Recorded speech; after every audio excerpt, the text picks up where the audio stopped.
Hello all, welcome to Answer Kari and continuing the permutation and combination series. This will be our fourth important question. How many different numbers between 100 and 1000 can be formed by using these digits, assuming that in any number the digits are not repeated? So the condition is of non-repetition. This is the second part, we'll look upon it later. Now generally in the first part what happens is, if we disregard the condition for now, वो 100 की जगह बोलते हैं 99. Reason being फिर 99 और 1000 के बीच में सारे 3 डिजिट नंबर्स इंक्लूड हो जाते हैं. There are 900 3 digit numbers. अगर हम कोई कंडीशन फिलहाल ना सोचकर चले तो, बट इस केस में उन्होंने 99 नहीं लिखा, 100 लिखा है, विच मीन्स कि हमें 100 को इंक्लूड नहीं करना है. That is what between means, right? तो यहाँ पे ये थोड़ा इरेलीवेंट है बिकॉज नॉन रिपीटेशन का केस है एंड 100 में 0 दो बार रिपीट हो रहा है. Still, the question can vary. That is why I just reflected upon this fact. Now, what it says is कि हमें 3 डिजिट के नंबर्स बताने हैं ऑब्वियसली, जिनमें first condition is non repetition होता है एंड दूसरा जो हमारे पास चॉइसेस अवेलेबल हैं वो है 0 से लेकर 6 डिजिट तक. इनके अलावा हम कोई डिजिट्स यूज नहीं कर सकते. So starting with the hundreds place हमारे पास कितने ऑप्शंस होंगे?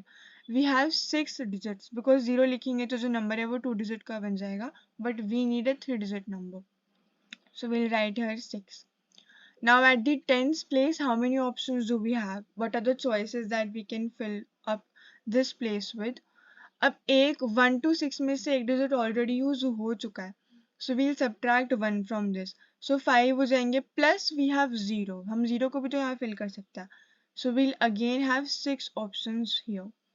एंड नाउ इन 6 में से if we again subtract 1 because एक ऑलरेडी यहाँ पर यूज हो चुका है, तो will be left with 5. Therefore the answer will be 180.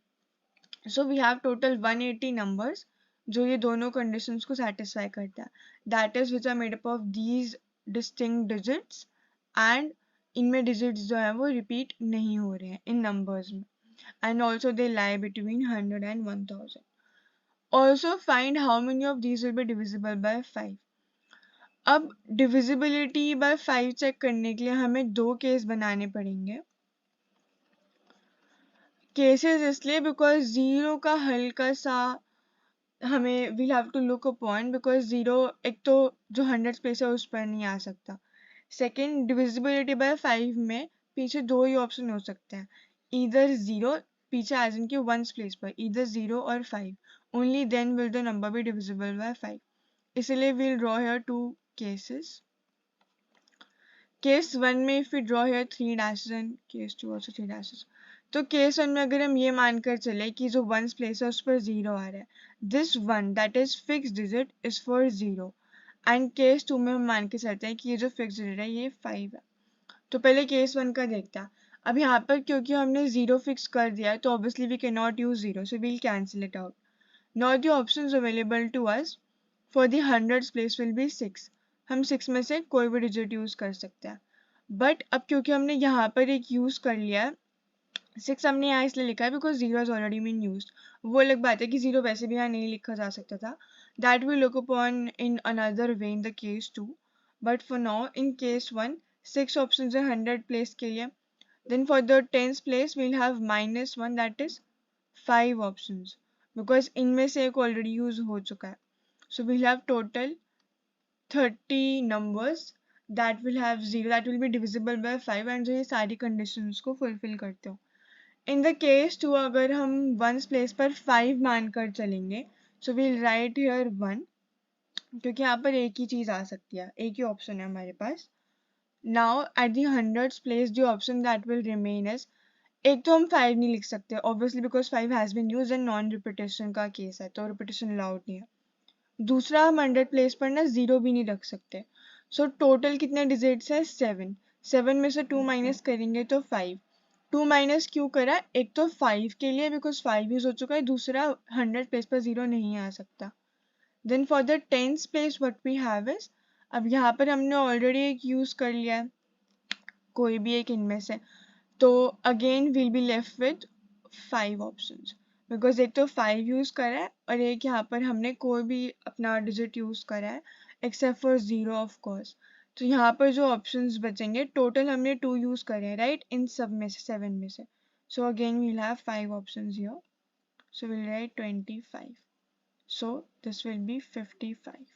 तो जो सेकेंड पार्ट है, also find how many of these, यानी इन्हीं में से, इन्हीं सारी कंडीशंस को फॉलो करते हुए एक और कंडीशन फॉलो करनी है जो कि है डिविजिबिलिटी बाय 5। तो फिर उसका आंसर आ जाएगा हमारा 55।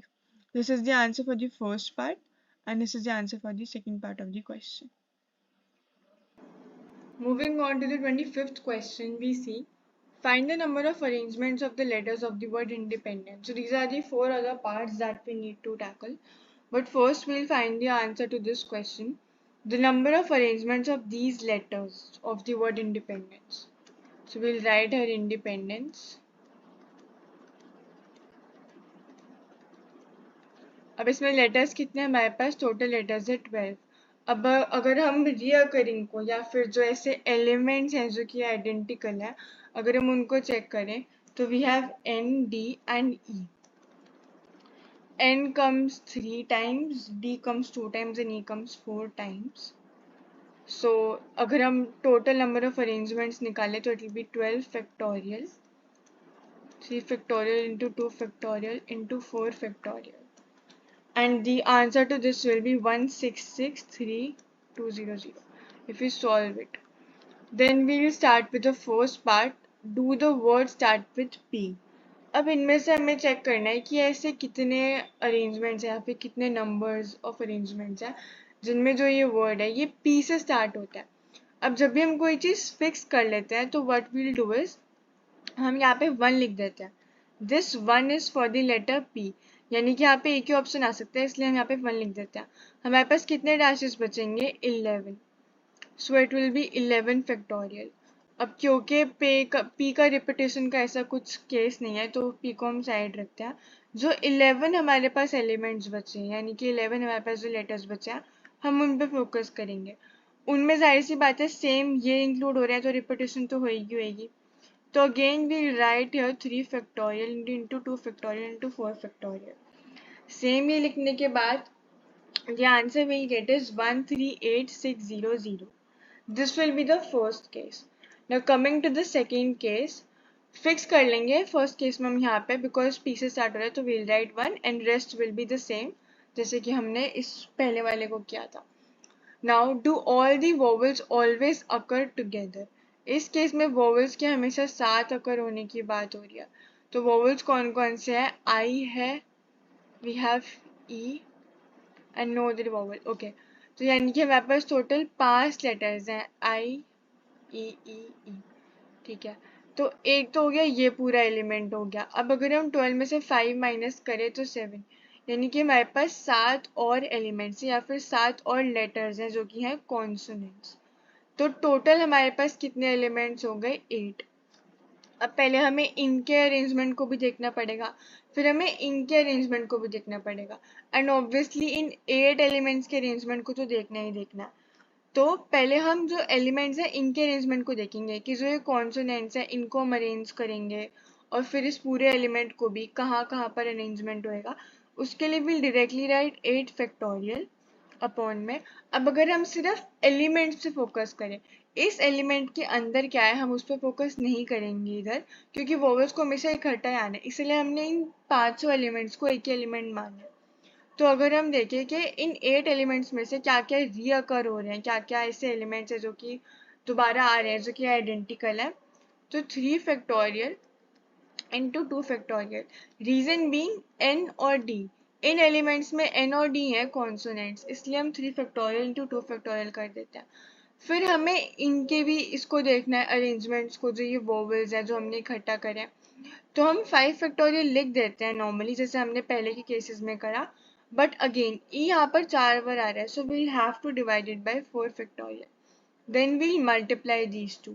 पहले इन 8 एलिमेंट्स का, फिर इनके विद इन की अगर हम बात करेंगे वोवल्स के विद इन की, उसके लिए हमने ये सेपरेटली करा।